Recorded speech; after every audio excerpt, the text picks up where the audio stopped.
I'm Dan Drake. This is Front Up on Geno TV and Channel 99. Our guest today is Paula Leary, the Director, Administrator, what is your title, Paula? Administrator. Administrator of the Nantucket Regional Transit Authority. Welcome, Paula. Hi, thank you. You've got some interesting news to share with us. We have some great news. It's very exciting. Beginning at the end of April for Daffodil Weekend, the NRTA will start running year-round service. It'll be about 3 weeks earlier than we normally start. And instead of buses ending on Columbus Day, the service will continue and will run on a year-round basis. How many of your routes? We're going to run 3 routes, much our shoulder season service. So it'll be the Mid-Island, Maya Comet Loop, running on 30-minute schedules, and a version of the Sconset Old South. It'll be a little different than our summer service, with service mainly along Old South Road and Nobadeer Farm Road, with a couple of trips to Sconset each day.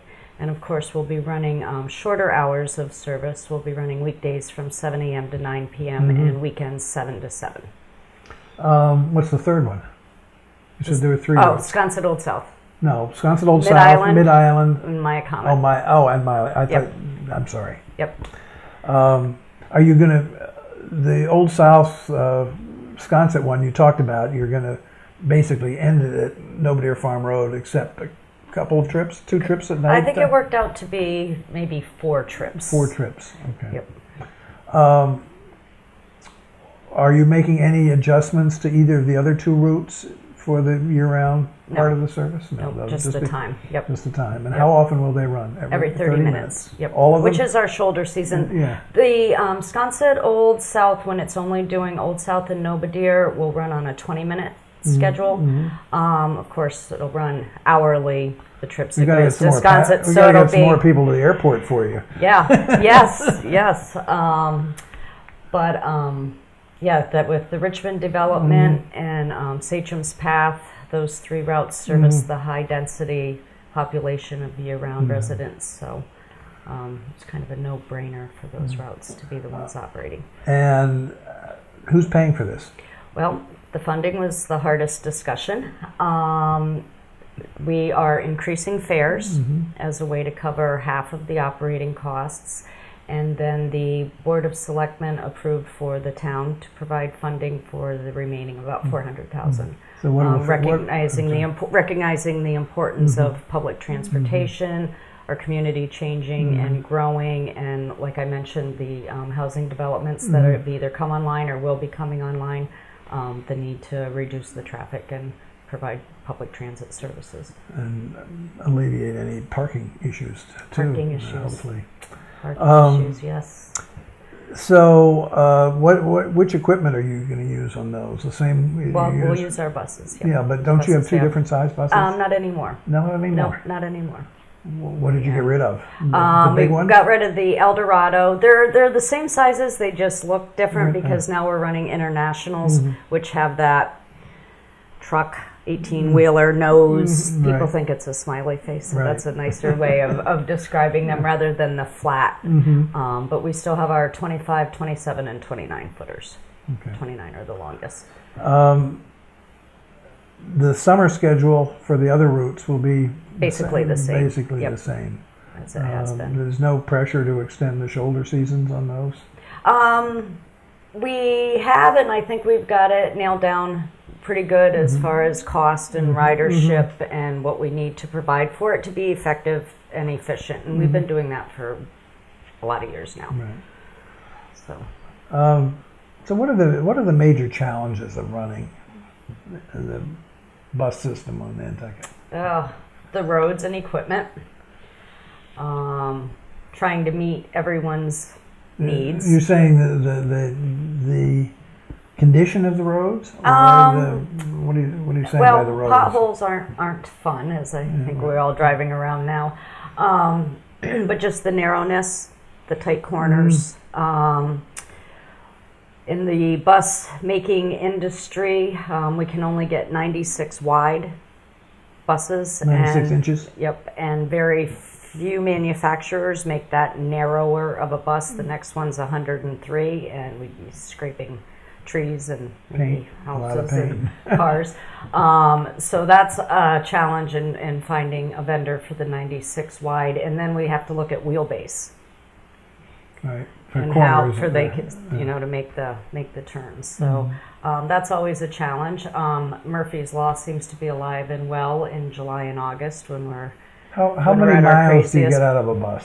Oh, Is that the federal- measure, or what is the measure? Years by federal regulation, years and mileage, one or the other. Our buses are 7-year, 100,000 mile buses. We put on fleet-wide about 220,000 miles just in the summertime. So of course that'll be with Obviously year-round service. depends on the routes, but Yeah, we've had the same service hours roughly for the last few years. So we do about 18,000 hours of revenue hours and 220,000 miles of revenue service. what will the new service, the year-round service, add to that? Oh, I know you knew you were going to ask me, and I don't have that off the top of my head. Okay, guess. I don't know in the hours and the miles. We'll be operating You're 152 more days. At Days a 12 year. hours a day, Yeah. basically. Yeah. Okay. Yeah. What are the other challenges? The buses, the roads, you started to say something else. July and August with Murphy's Law. I'll tell you, I am incredibly fortunate. This community is incredibly fortunate to have the operating company, VTS of Mass Inc., and their employees on board with us. Phenomenal group of people. So you don't that are operate the dedicated. buses yourselves? We don't. Under Mass General Law, we're not allowed to operate or manage our own systems. So Really? we all Interesting. contract with private I didn't know that. transportation companies. Yes, and there's a good reason behind that What is the too. reason? Back in the 70s, when state law established regional transit authorities, a lot of services throughout the Commonwealth were being provided by private transportation companies. So by bringing in the public sector, they did not want all these private businesses to go out of business. So they made that a requirement that public entities can't operate and manage, and we contract with the private companies. Yes. So you put that out for bids every so often? Every 5 years, yes. 5 years, yeah. Yep, but we've had the same operating company, dedicated group of people, great mechanics, great managers. Drivers are when there was that issue a few years ago when an employee stole some money. Yeah, no, I just asking. But they stole it from the company, not from the. They were a company employee. They were a yes. company employee. Yes. Yeah. Okay, that's interesting because I don't think anybody realized that. Yep. Not that it really makes a difference at the end of the day. No. Tell us a little bit about the app. I don't know if everybody knows about that. The app. No, everyone doesn't seem to. We've had it 6 or 7 years now. It's a real-time bus app that you can download to your phone. You can access it on your computer, and it shows you where the buses are in real time, and you can click on your stop and see an estimated arrival time. You can also opt into what is called Traveler, and it's not as bad as Big Brother watching, but it kind of is. But we can't see like specifically where you come from, but it will show us the area that you come from to take the bus at the stop, and then where you go when you get off. So that's invaluable information for transit planning and just to see how far people come or walk to use the bus and where they go. What percentage of your riders do you think use it? Oh, I would say probably 80%. So Yeah, a lot of we've there've got been a lot a of lot of hits on it. download. Yep. I I know some people that watch it that don't even use the bus. They just think it's really Cool. to see. Yeah. But it's it takes the guess out of it. Did I miss it? Did I not? Of course, in the summer, there's so many variables with traffic or house moves or detours or anything that it just helps. Oh, And it's very helpful. Yep. I use it. Yep. And it allows me to put up announcements when we know that there's going to be a deviated route or something to inform the passengers. What percentage of your runs are close to capacity? Oh, different times of the day on different routes, we can be well over capacity. I think on average we're at capacity 75 to 80% of the time in the height of the season. but there's a room for more. Oh. How do we get more people to ride the bus?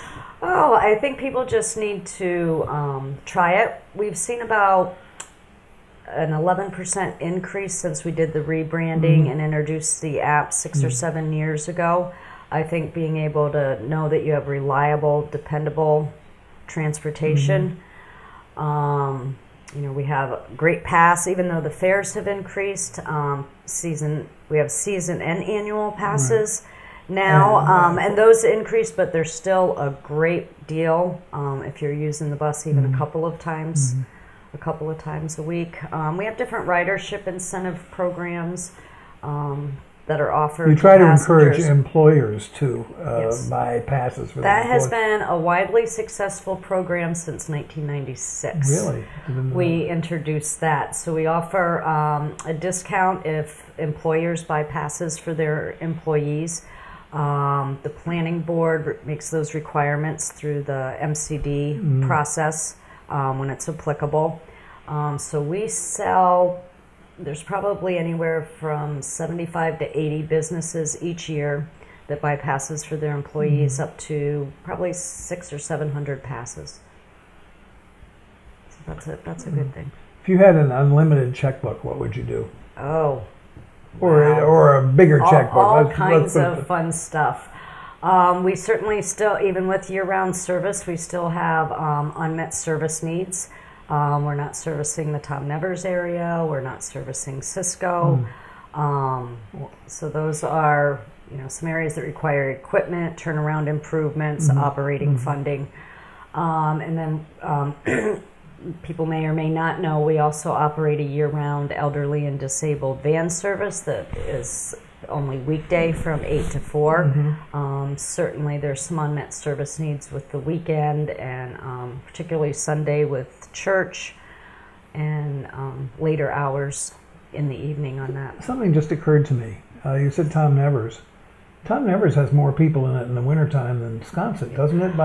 Well, Sconset's mostly the turnaround, although when we did our public outreach, we heard from people from Sconset wanting the bus, but we heard a lot of people that live in Tom Nevers and the Chuck Hollow area, families with kids wanting to be able to use the bus after school activities and things. So that was a large portion, but you got to turn the bus around somewhere. So that little extra distance to Sconset. But we'll also be running Daffodil Weekend, so we'll want to be able to service the visitors and residents that are coming back for that. Will you run extra Christmas trips stroll. out to Sconset that day?